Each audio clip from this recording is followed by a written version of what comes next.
'cause I got the keys, baby. Don't wanna wake up. Perkenalkan, nama saya Surfi Nurhamida, NIM 22036040, Prodi Kimia NK, Universitas Negeri Padang. Baiklah, pada kesempatan kali ini saya akan mempresentasikan tanaman padi pada lingkungan sekitar saya. Padi termasuk dalam divisi Spermatophyta, subdivision Agiospermae, dan termasuk dalam kelas Monocotyledonae, Odopales, dan termasuk juga dalam famili Gramineae, genus Oryzalin, dan spesies Oryza sativa L. Padi memiliki ciri-ciri yaitu berakar serabut, daun berbentuk lancet, sempit memanjang, urat daun sejajar, memiliki pelepah daun dan bunga tersusun sebagai bunga majemuk dengan satuan bunga berupa floret.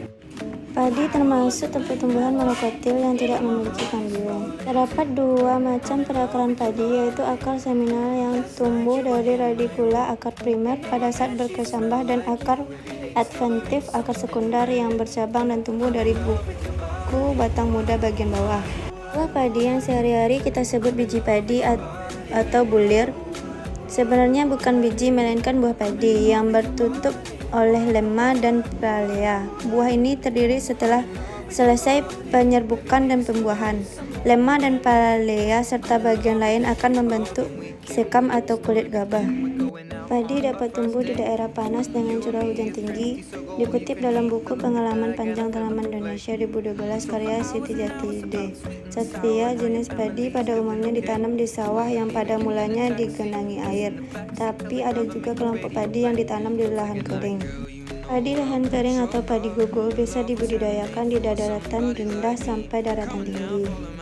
Padi juga dapat tumbuh di daerah pegunungan apabila tanah di daerah pegunungan tersebut banyak mengandung fraksi pasir, debu, dan lempung.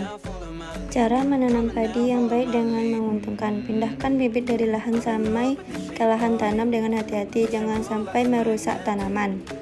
Masukkan bibit atau benih perlahan ke bagian lubang yang telah kamu siapkan, sebaiknya 2 atau 3 benih hanya untuk satu lubang tanaman dengan kedalaman 2 cm hingga 15. Jika menanam padi dalam sawah, bisa ditaburkan ke dalam sawah yang telah disiapkan atau yang telah dibentuk.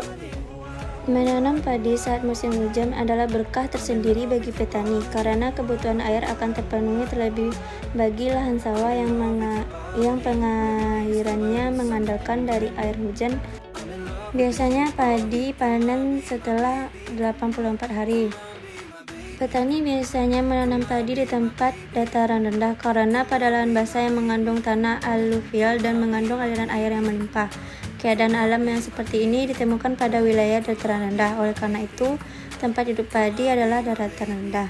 Ini merupakan sumber makanan pokok di Indonesia. Biji padi atau beras yang dimasak menjadi nasi. Nasi kaya akan berkarbohidrat dan dapat diolah menjadi berbagai bahan makanan. Selain itu, jerami padi dapat digunakan sebagai pakan ternak. Jadi, padi sangat penting di Indonesia karena padi menghasilkan beras.